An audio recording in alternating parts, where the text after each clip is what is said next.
saveur divine. Cette bonne nouvelle du royaume sera prêchée dans le monde entier pour servir de témoignage à toutes les nations. Alors viendra la fin.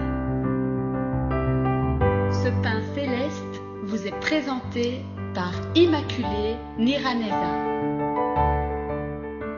Shalom, shalom, mes bien-aimés de Dieu qui écoutent cette émission, Saveur divine, que la paix de notre Seigneur soit avec vous. Je bénis le Seigneur pour le souffle de vie et c'est avec une grande joie que je vous accueille chaleureusement. J'espère que vous allez bien partout où vous êtes, vous, les habitués de cette émission et les nouveaux qui écoutent peut-être pour la première fois.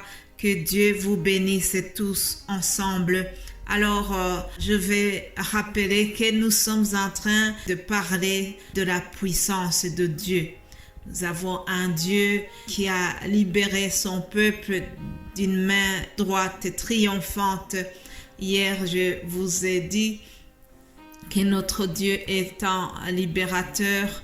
Et nous sommes dans le livre d'Exode. Nous sommes en train de voir l'histoire de comment Moïse a conduit ce peuple et qui les a libérés de l'esclavage.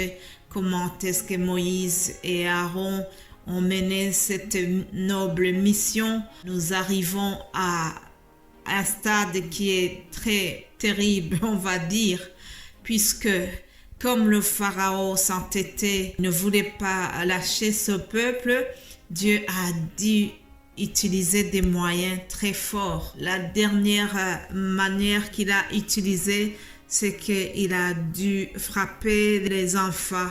Il a dû frapper tous les nouveau-nés du pays. Exode, chapitre 12, 29.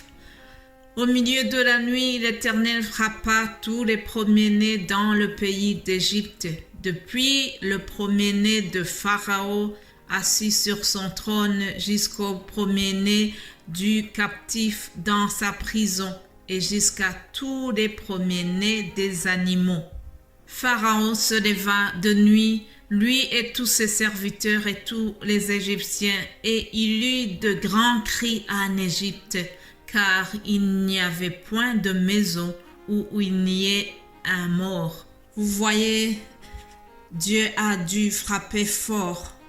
Ah oui, malheureusement, on a dû sacrifier tous les premiers-nés. Malgré cela, on voit que ils ont quand même continué à résister. Dans le chapitre 14, j'apprends que on a annoncé au roi d'Égypte que le peuple avait pris la fuite. Alors le cœur de Pharaon et celui de ses serviteurs ont essayé de les poursuivre. Ils ont regretté en disant « Qu'avons-nous fait en laissant aller Israël dont nous n'aurons plus les services ?» Vous voyez, ils ont quand même regretté de les avoir laissés partir. Et c'est dans ce chapitre 14 que nous allons voir comment Dieu a utilisé sa puissance. Exode 14, au verset 6, il est écrit « Et Pharaon attela son char, et il prit son peuple avec lui. Il prit 600 chars d'élite et tous les chars d'Égypte. Il y avait sur tous des combattants. L'Éternel endurcit le cœur de Pharaon, roi d'Égypte, et Pharaon poursuivit les enfants d'Israël. » Vous voyez, on les a suivis. Ceci est une image, chers amis, qui nous montre aussi aujourd'hui, Satan ne veut pas nous lâcher. Lorsque tu es enchaîné chez lui, lorsque tu es encore dans le péché et que tu décides de suivre ton Dieu, Satan n'est jamais content de te libérer. Il veut te garder prisonnier chez lui. Alors nous devons savoir que dans ce récit, nous arrivons vraiment à un moment très critique. C'est bientôt la libération, mais il y a une grande pression. D'un côté, l'ennemi les poursuit, de l'autre, la victoire approche. Au verset 11, nous voyons qu'ils ont dit à Moïse, ils ont murmuré contre Moïse parce qu'ils avaient très peur.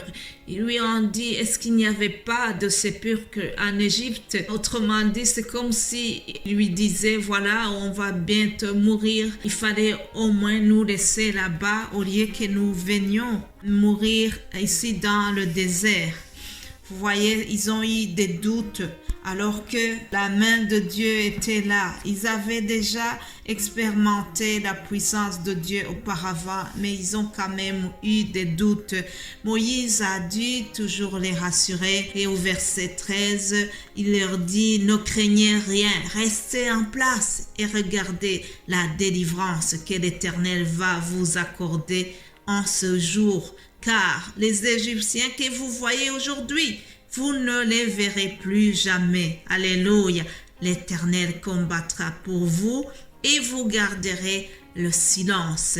Chers amis, toi qui m'écoutes aujourd'hui, je ne sais pas quel est ton combat, je ne sais pas par quoi tu es en train de traverser. Cependant, la bonne nouvelle que je t'apporte, c'est que l'Éternel veut combattre pour toi. Déclare-le et dis, l'Éternel combattra pour moi, je vais garder le silence, je vais continuer à croire en Dieu et je vais implorer son secours. Il combattra pour moi, alléluia, comme il a combattu pour son peuple, il va le faire pour toi aussi aujourd'hui. Alors écoutez comment l'Éternel a combattu, comment vers la fin il a fait éclater sa gloire en les passant au travers la mer et en faisant tuer ses ennemis. Alors au verset 21, nous lisons, Moïse étendit sa main sur la mer. L'Éternel refoula la mer par un vent d'Orient qui souffla avec impétuosité toute la nuit. Il mit la mer à sec et les eaux se fendirent. Voyez, écoutez comment Dieu est puissant. Les enfants d'Israël entrèrent au milieu de la mer à sec et les eaux formaient comme une muraille à leur droite et à leur gauche. Les Égyptiens les poursuivirent et tous les chevaux de Pharaon, ses chars et ses cavaliers entrèrent après eux au milieu de la mer. Verset 28, Moïse étendit sa main sur la mer et vers le matin, la mer reprit son impétuosité et les Égyptiens s'enfuirent à son approche. Mais, écoutez bien, mais l'Éternel précipitant les Égyptiens au milieu de la mer. Les eaux revinrent et couvrirent les chars, les cavaliers et toute l'armée de Pharaon qui était entrée dans la mer après les enfants d'Israël. Et il n'en échappa un seul. Donc, ils se sont entêtés en poursuivant le peuple hébreu et pour finir, ils se sont noyés. La mer les a engloutis.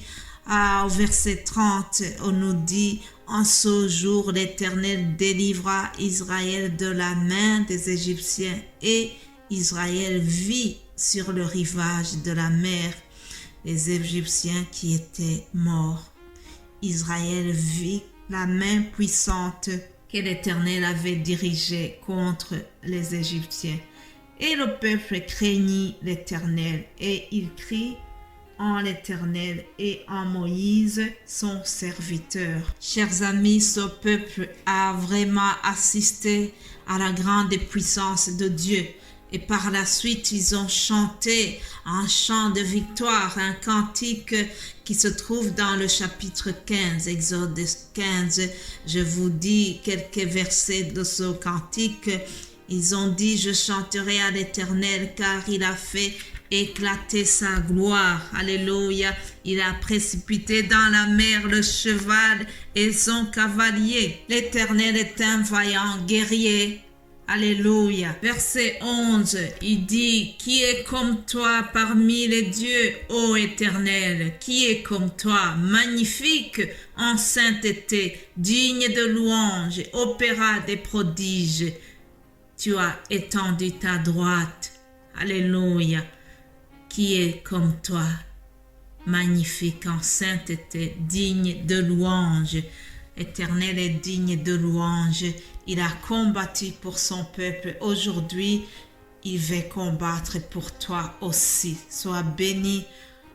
Nous avons vraiment un Dieu tout-puissant. Que Dieu vous bénisse abondamment. Amen.